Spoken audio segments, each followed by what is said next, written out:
Rəsm qabiliyyət imtahanına getmək üçün ən ideal setə daxil olan 4 əşya. Birinci, karandaşlar. Praktikada Kohinoor firması daha yaxşıdır, ləkə buraxmır, amma sənətə üstünlük verirəm.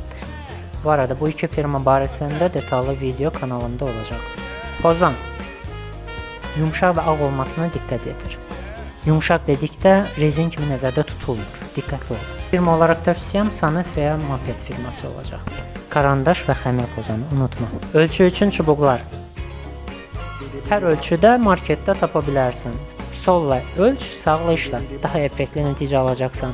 Kağızdan da istifadə edə bilərsən, amma tövsiyə etmirəm. Çünki vaxt aparır. Sumbata kağızı. Sürtən və ya najdaçka. Karandaş ucunu itiləmək üçün rəssamlar üçün najdak, dırnaq pilkası və ya metrli najdaçka götürə bilərsən. Tövsiyəm dırnaq pilkası. Daha rahat itilənir və tez təmizlənir. Bəs yaxşı, qabiliyyət imtahanında nələrə icazə yoxdur? Növbəti videoda.